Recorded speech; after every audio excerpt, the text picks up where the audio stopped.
Inilah Injil Tuhan kita Yesus Kristus menurut Yohanes.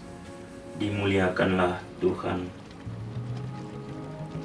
Karena begitu besar kasih Allah akan dunia ini, sehingga Ia telah mengaruniakan anaknya yang tunggal, supaya setiap orang yang percaya kepadanya tidak binasa, melainkan beroleh hidup yang kekal. Sebab Allah mengutus anaknya ke dalam dunia, bukan untuk menghakimi dunia, melainkan untuk menyelamatkannya oleh Dia. Barang siapa percaya kepadanya, ia tidak akan dihukum.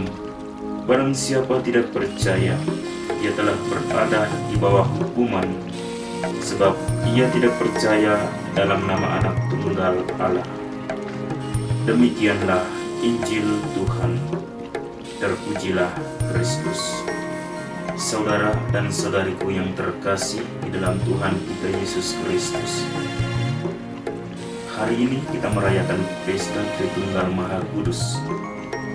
Pesta Tritunggal Maha Kudus adalah pesta keluarga manusia, yaitu keluarga yang hidup di dalam persekutuan yang didasarkan pada cinta akan Allah. Tritunggal Maha Kudus akan berhenti menjadi misteri persekutuan bila ada perpecahan di dalamnya. Tritunggal Maha Kudus akan berhenti menjadi misteri ketika tindakannya tidak lagi bersatu di dalam kasih. Dalam bacaan pertama hari ini, kita mendengar bahwa Tuhan turun dalam awan dan tinggal bersama Musa di sana. Dan Musa mengucapkan nama Tuhan. Itulah sebabnya kitab suci menggunakan gambaran awan untuk menggambarkan perjumpaan antara Allah dan Musa. Di sana terjalin dialog yang dalam dan misterius.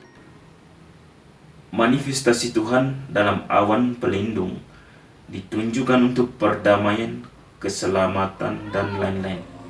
Memang benar bahwa di dalam perjanjian lama ditegaskan bahwa Yahweh adalah Tuhan yang pencemburu, yang tampaknya terbawa amarah, yang menghukum dosa manusia. Namun, tidak kalah benarnya bahwa penggambaran dan penyajian Tuhan sebagai penyayang dan pengasih lebih sering terjadi. Belas kasih dan kebaikannya lebih sering muncul, dan belas kasih ini memanifestasikan dirinya dalam dua arah, yaitu memaafkan kesalahan kepada generasi ke-1000 dari mereka yang mencari dan takut akan Dia, dan menyambut mereka yang menderita dengan kasih sayang yang lembut. Kita diajak untuk bersukacita, memiliki perasaan yang sama, dan hidup dalam damai. Nasihat Santo Paulus ini menarik perhatian khusus karena situasi sejarah masyarakat, situasi yang terjadi di dalam komunitas.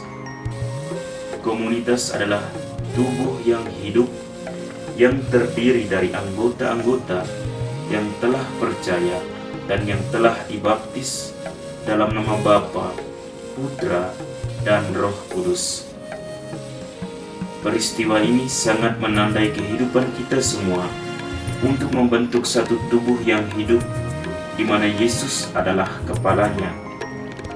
Di atas ketidaksepakatan, perbedaan dan ketegangan, persatuan dan persekutuan di antara semuanya dimungkinkan karena komunitas adalah gambaran Tritunggal yang hidup dalam persekutuan yang sempurna. Santo Paulus menekankan aspek-aspek yang dapat dikaitkan dengan masing-masing dari ketiganya secara berbeda. Di dalam Yesus Kristus kita menemukan rahmat, yaitu pembenaran, kembali ke persahabatan, dan persekutuan dengan Allah. Yesus Kristus adalah satu-satunya juru selamat. Namun kekayaan yang membebaskan ini berakar pada kasih Bapa, seperti juga yang diajarkan oleh Yohanes. Kemudian dalam Injil, kita mendengar bahwa Tuhan begitu mencintai dunia, sehingga Dia memberikan Putra Tunggalnya, sehingga tidak ada orang yang percaya padanya yang binasa. Dalam dialog dengan Nikodemus ini, Yohanes telah menjelaskan syarat-syarat untuk memasuki kehidupan kekal, yaitu adalah perlu untuk mendengarkan dan memahami sabda Yesus.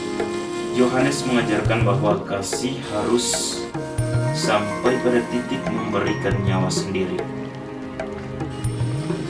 Dan kekuatan ini diterima dari sumber cinta, yaitu Tuhan sendiri.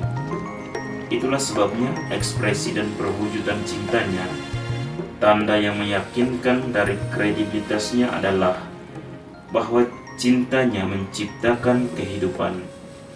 Tetapi kehidupan hasil dari cinta kepada Tuhan itu tidak dapat lain atau memiliki karakteristik lain selain kehidupannya sendiri, kekekalan, keabadian, persekutuan dan kebahagiaan, ketulusan, dan kredibilitas rencana Allah bagi kehidupan menemukan bukti definitifnya dalam pengungkapan kasih Allah dalam diri Yesus yang hidup, mengambil dan menyerahkan dirinya pada sejarah manusia.